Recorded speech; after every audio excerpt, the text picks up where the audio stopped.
بسم اللہ الرحمن الرحیم الحمد للہ رب العالمین والصلاة والسلام على سید المرسلین وعلى آلہ وصحبہ اجمعین اما بعد۔ علماء کرام، معزز حاضرین، عزیز طلبہ، السلام علیکم ورحمۃ اللہ وبرکاتہ۔ اللہ سبحانہ و تعالیٰ کا احسان ہے، اللہ کا شکر ہے کہ ہم سب لوگ آج یہاں اس محنت کی تحسین کرنے جمع ہوئے ہیں۔ ہم سب لوگ یہاں آج اس محنت کی تحسین کرنے جمع ہوئے ہیں جس نے ہمیں حق اور انصاف کی تاریخ کے قریب لایا ہے، یعنی اسلام کے قریب لایا ہے۔ سبحان اللہ و بحمدہ، سبحان اللہ العظیم۔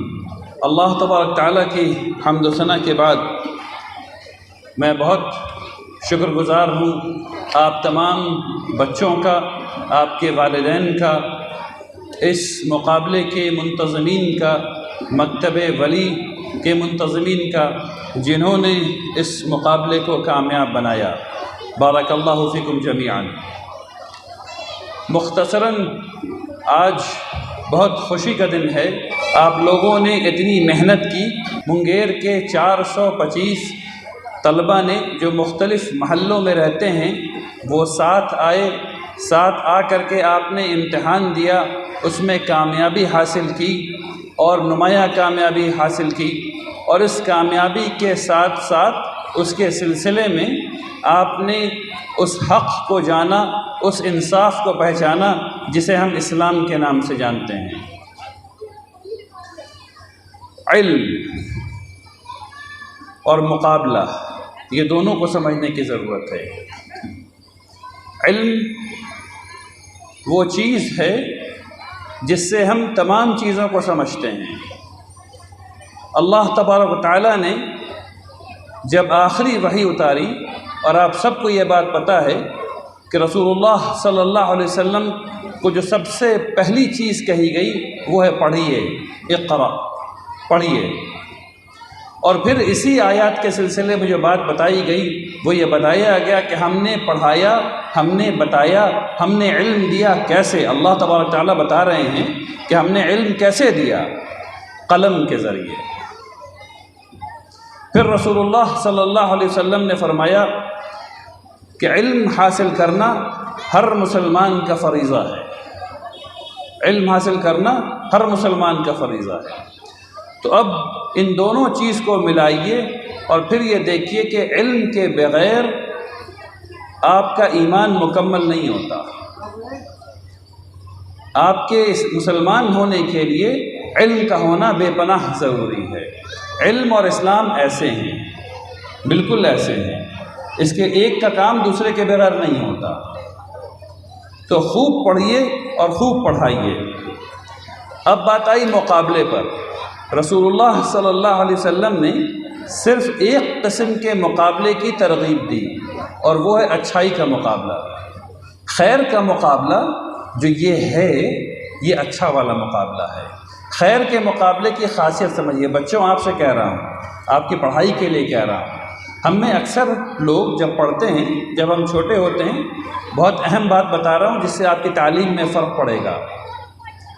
ہم لوگ جب چھوٹے ہوتے ہیں، 5ویں جماعت میں، 6ٹھی جماعت میں، 4تھی جماعت میں، تو ہم لوگ اپنے اپنے آنسر کو چھپا لیتے ہیں کہ ہمارا دوست نہیں دیکھے۔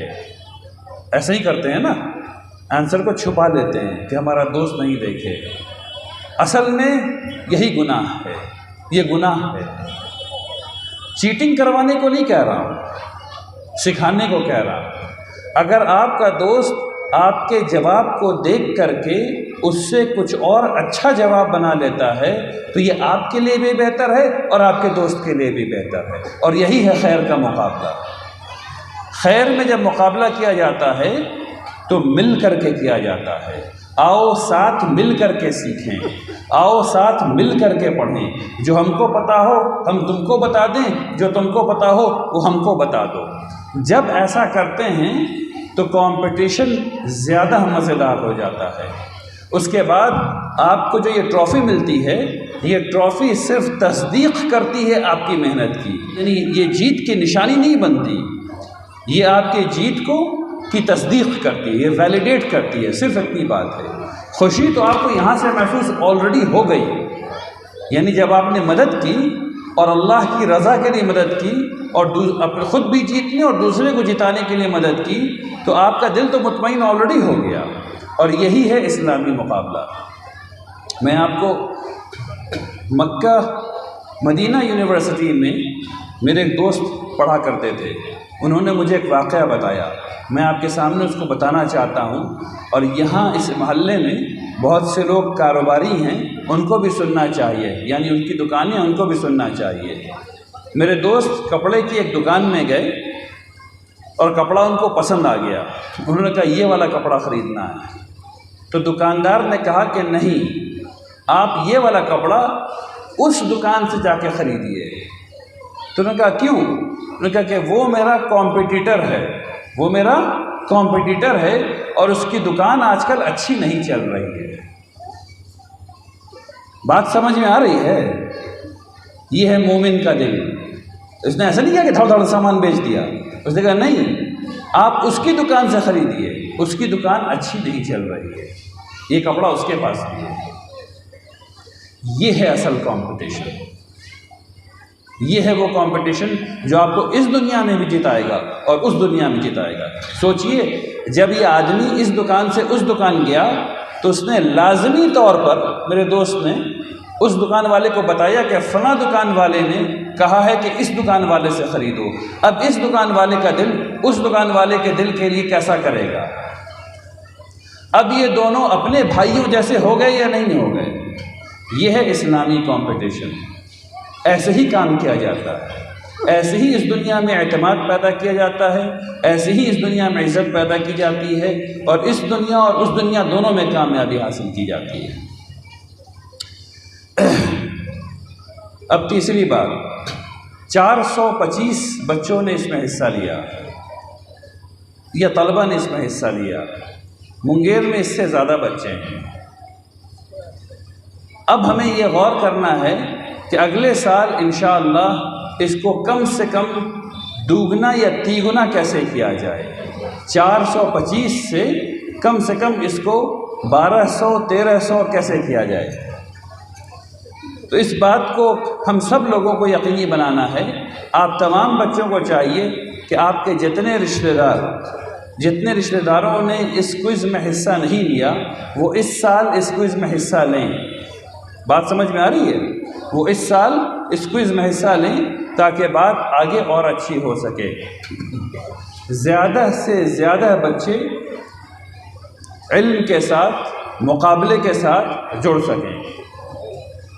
اب آخری بات آپ سے کہتا ہوں، اور یہ بہت اہم ہے، اس کو سمجھیے۔ کچھ لوگوں نے یہ سمجھ رکھا ہے اور سمجھا رکھا ہے کہ قرآن اور سائنس میں کچھ جنگ چل رہی ہے۔ اگر آپ یا تو قرآن پڑھنے والے ہیں یا سائنس پڑھنے والے ہیں، اصل میں ایسا بالکل بھی نہیں ہے۔ جب آپ، اور اس نقطے کو سمجھیے، بہت باریک نقطہ سمجھانے کی کوشش کر رہا ہوں، 2 باتیں سمجھانی ہیں اس میں۔ سائنس بہت ہی زیادہ طاقتور چیز ہے،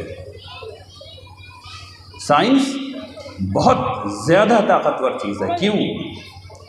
کیونکہ یہ جو دنیا اللہ نے قائم کی، اس دنیا کو چلانے والے جو پرنسپلز ہیں، اس کو سائنس سمجھاتی ہے۔ یہ دنیا گھوم رہی ایسے ایسے، اس کو کون سمجھائے گا؟ سائنس سمجھائے گی۔ پانی کیسے بنا ہوا ہے، اس کو کون سمجھائے گا؟ سائنس سمجھائے گی۔ ایٹم کی قوت کو کون سمجھائے گا؟ سائنس سمجھائے گی۔ کیمیکل کی قوت کو کون سمجھائے گا؟ سائنس سمجھائے گی۔ اس طاقت کو جو اتنی زیادہ ہے کہ اگر اس کو باندھا نہ جائے تو تباہی مچا دے، اور ہم ایسی تباہی دیکھ رہے ہیں اور دیکھ چکے ہیں۔ ہم ایسی تباہی دیکھ رہے ہیں اور دیکھ چکے ہیں۔ یہ کون سی تباہی ہے؟ ہیروشیما میں ہمارے ہی ایک سائنسدان نے ایٹم بم بنایا، ہمارے ہی بھائی نے جو آدم علیہ السلام کی ہی اولاد تھا اسی نے ایٹم بم بنایا، اور ہمارے ہی ایک بھائی نے جو آدم علیہ السلام کی ہی اولاد تھا اس نے کہا کہ اپنے بھائی پہ یہ ایٹم بم جا کے مارا، اور وہ مارایا، اور ہیروشیما اور ناگاساکی ایسے ہو گئے، برابر ہو گئے۔ آج تک ان کے پوتے جو ہیں وہ لنگڑے لوڑے پیدا ہو رہے ہیں، آج تک۔ یہی کام ہم نے عراق میں دیکھا، یہی کام ہم نے سیریا میں دیکھا، اور آج یہی کام ہم غزہ میں دیکھ رہے ہیں۔ تو سائنس کی قوت کو مورالٹی سے بچانا ہے، تو یہ جو بچانے والی قوت ہے اس کو قرآن کہتے ہیں۔ اس بات کو سمجھیے، ہم لوگ جب قرآن پڑھتے ہیں تو قرآن ہمیں یہ بتاتا ہے کہ ایٹم کی دریافت تو ضرور کرو، ایٹم کی انرجی کو ضرور قابو میں کرو، اور ایٹم کی انرجی سے ضرور بجلی بناؤ، لیکن بم نہیں بنا سکتے۔ اپنے بھائیوں کو مارنے کے لیے بم نہیں بنا سکتے، اپنے بھائیوں کو مارنے کے لیے ایسی مشین گن نہیں بنا سکتے جو 1 سیکنڈ میں کئی گولیاں چھوڑتی ہو، اپنے بھائیوں کو مارنے کے لیے کیمیکل بم نہیں بنا سکتے، فاسفورس بم نہیں بنا سکتے۔ یہ کون بتائے گا؟ یہ قرآن بتائے گا۔ تو سائنس کی قوت بے پناہ ہے، اس پہ لگام کس کو لگانا ہے؟ سائنس تو نہیں لگا پائے گا۔ لیکن یہ بھی نہیں ہو سکتا کہ آپ ایٹم کی دریافت نہ کریں، یہ بھی نہیں ہو سکتا کہ آپ کیمیکل کی دریافت نہ کریں، اور جو چیز اللہ نے بنائی ہے اس کو انسان کے فائدے کے لیے استعمال نہ کریں۔ تو یہ ایک ڈیلیکیٹ بیلنس ہے جس کو قرآن پڑھنے والا خوب اچھے سے سمجھتا ہے۔ اللہ تبارک تعالیٰ نے قرآن میں یہ کہا کہ ہم نے تمام چیز تمہارے لیے بنائی تاکہ تم اس کو دریافت کر سکو، اس کو کھوج سکو، اس پہ تدبر کر سکو، اس کو ملاحظہ کر سکو، اس کو دیکھ سکو، سمجھ سکو، اور پھر اس کو انسانوں کی خدمت میں استعمال کر سکو۔ تو یہ حکم کیا ہے؟ یہ حکم تمام قسم کے سائنس کو پڑھنے اور پڑھانے کا ہے، ٹھیک ہے نا؟ لیکن اپنے آپے سے باہر آنے کا نہیں ہے، اور یہی وہ رشتہ ہے جو قائم رکھنا ہے۔ بات سمجھ میں آئی سب کے انشاءاللہ؟ تو اس قسم کا مقابلہ جو ہم لوگ کراتے ہیں، جس میں آپ نے حصہ لیا، یہ آپ کی محنت ہے جو آپ سیکھ رہے ہیں، جو آپ کو بعد میں آگے چل کر کے کام آنی ہے۔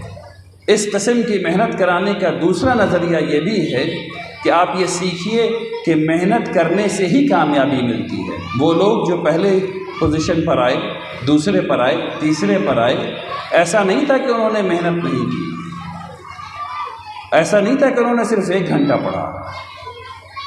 اللہ تبارک تعالیٰ نے اس دنیا کو بقدر محنت بنایا ہے، سبب سے بنایا ہے، تو جتنی محنت آپ کریں گے خلق نہیں ملے گا۔ تو جس نے جتنی محنت کی اس کو اتنا پھل ملا۔ اس میں کچھ آپ میں سے ایسے بچے ہو سکتے ہیں جو یہ سمجھیں کہ میں ہار گیا۔ میں آپ کو یہ بتانا چاہتا ہوں کہ آپ نہیں ہارے۔ آپ کا یہاں ہونا اس بات کی دلیل ہے کہ آپ نہیں ہارے، کیونکہ 425 بچوں کے علاوہ بھی ہیں جو باہر ہیں جن کو وہ میڈل نہیں ملنا ہے۔ 425 بچوں کو میڈل ملنا ہے جو یہاں رکھا ہوا ہے۔ ہارے وہ لوگ ہیں جنہوں نے اس میں حصہ نہیں لیا ہے۔ اور اب بات یہ ہے کہ ہر ایک مسلمان کی ذمہ داری ہے کہ وہ اپنے بھائی کو گرنے نہ دے۔ آپ کے محلے میں جتنے لوگ ہیں سب کو آپ کو چاہیے کہ جا کے ہاتھ پکڑ کر کے بتائیں کہ کمپٹیشن میں حصہ لو، تمہارا فائدہ ہے اس میں۔ جب آپ ایسا کریں گی اور آپ ایسا کریں گے تب آج 425 بچوں نے حصہ لیا ہے، میں امید کرتا ہوں کہ اگلے سال 1275 بچے اس میں حصہ لیں تاکہ یہ مقابلہ اور زیادہ مزیدار ہو سکے اور زیادہ لوگوں تک علم پہنچ سکے۔ آخر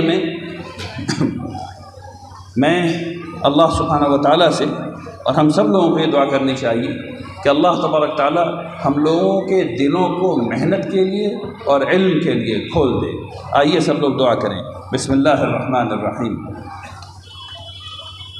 اللہم لک السلام منک السلام تبارک۔